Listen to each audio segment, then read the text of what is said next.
Nitin C ബാബുവും Manu സ്വരാജും കൂടി എഴുതി Manu Swaraj direct ചെയ്ത സിനിമയാണ് പടക്കളം. പടക്കളം ഇപ്പോൾ OTT റിലീസായിട്ടുണ്ട്. ഈ സിനിമ ഇറങ്ങിയ സമയത്ത് ഒരുപക്ഷെ തുടരും സിനിമ ഓടുന്നതിന്റെ ആ ഓളത്തിൽ ഇതിന് അർഹിച്ച വിജയം നേടിയിട്ടുണ്ടോ എന്ന് സംശയിക്കാവുന്ന ഒരു ചിത്രമാണ് പടക്കളം.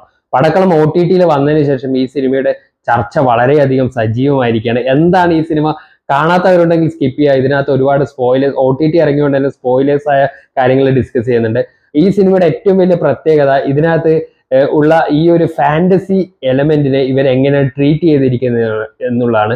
അതിൽ ഏറ്റവും രസകരമായി തോന്നിയത് ഇതിനകത്തുള്ള ബോഡി സ്വിച്ച്, അതായത് ബോഡി സ്വാപ്പ് നടത്തുന്ന ആ ഒരു ഭാഗം വളരെ ഇൻട്രസ്റ്റിംഗ് ആയിട്ട് ഈ സിനിമയിൽ മനു സ്വരാജിനെ അവതരിപ്പിക്കാൻ വേണ്ടി സാധിച്ചിട്ടുണ്ട്. അതിൽ ഏറ്റവും രസകരമായി വന്നിരിക്കുന്നത് ഇപ്പൊ സന്ദീപ് ആണെങ്കിലും സുരാജ് ആണെങ്കിലും എല്ലാവരും അവരവരുടെ പ്രകടനം രണ്ട് രീതിയിൽ ഈ സിനിമയിൽ കാണിക്കാൻ പറ്റി എന്നുള്ളതാണ്. ആദ്യം അവരുടെ ഒറിജിനൽ ക്യാരക്ടറായിട്ട് അവർ ഈ സിനിമയിൽ വന്നു പോകും. ഷറഫുദ്ദീനും സുരാജും വന്നു പോവുകയും ഷറഫുദ്ദീന് കിട്ടുന്ന ആ ഒരു അത്ഭുത പവർ, ആ പവർ ഉപയോഗിച്ച് അദ്ദേഹം കാര്യങ്ങൾ നേടിയെടുക്കുന്നതിന് കാണിച്ചു തുടങ്ങിയിട്ട് ഈ പവർ അറ്റൈൻ ചെയ്തിട്ട് ഈ 4 കോമിക് കഥാപാത്രങ്ങളെ, അതായത് അമാനുഷിക കഥാപാത്രങ്ങളെ, മാർവൽ പോലുള്ള കോമിക്കുകളെ ഇഷ്ടപ്പെടുന്ന 4 സുഹൃത്തുക്കൾ, കോളേജിലെ സ്റ്റുഡൻസ് ഇതിനകത്ത് വരികയും അവർ ഈ സാധനം തട്ടിയെടുത്തിട്ട് അതിനെ തുടർന്നുണ്ടാകുന്ന രസകരമായ സംഭവങ്ങൾ വളരെ വെറൈറ്റി ആയിട്ടാണ് ഈ സിനിമ ഇനി ഒരുപാട് നന്നാക്കാമായിരുന്നു എന്ന് നമുക്ക് തോന്നുമെങ്കിലും ഇത്തരത്തിലുള്ള എക്സ്പീരിയൻസ് തന്നത്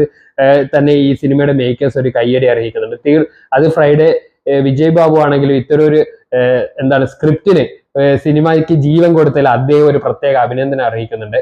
ഏറ്റവും രസകരമായിട്ട് തോന്നിയത് ഇതിൽ ചില രംഗങ്ങൾ സുരാജിന്റെ ഒരു തിരിച്ചു വരുന്ന ഒരു സീനിലൊക്കെ പഴയ സുരാജിന്റെ എക്സ്പ്രഷൻസും അതൊക്കെ കാണാൻ പറ്റി. പിന്നെ ഷറഫുദ്ദീൻ ഹലോ മമ്മിയിൽ എന്ന പോലെ മറ്റൊരു ഫാന്റസിയുടെ ഭാഗമായിട്ട് വരുമ്പോൾ ഒരു ഫാന്റസി ചിത്രങ്ങൾക്ക് വേണ്ടിയുള്ള ഒരു കാസ്റ്റിലേക്ക് ഇനി ഷറഫുദ്ദീൻ മാറുകയാണെന്ന് വളരെ അനായാസമായിട്ട് രഞ്ജിത്ത് സാർ എന്ന കഥാപാത്രം ചെയ്യാൻ പറ്റിയിട്ടുണ്ട്. അതുപോലെ തന്നെ 4 സ്റ്റുഡൻസ് ആയിട്ട് അഭിനയിച്ച എല്ലാവരും ഗംഭീര പെർഫോമൻസ് ആയിരുന്നു. സാഫ് ബ്രോ ആണെങ്കിലും സന്ദീപ് ആണെങ്കിലും. അത് സന്ദീപ് പ്രകടനം കൊണ്ട് വളരെയധികം മികച്ചു നിന്നിട്ടുണ്ട്. അപ്കമിങ് ഒരു ഹീറോ സെൻട്രിക് വേഷമൊക്കെ തന്റെ കയ്യിൽ ഭദ്രമാണെന്ന് ആക്ഷൻ രംഗങ്ങളിലും അതുപോലെ തന്നെ 2 തരത്തിലുള്ള ക്യാരക്ടറിന്റെ വെറൈറ്റി കൊണ്ടും അദ്ദേഹം ഇത് വളരെ മികച്ചു നിന്ന ഒരു പ്രകടനമാണ്.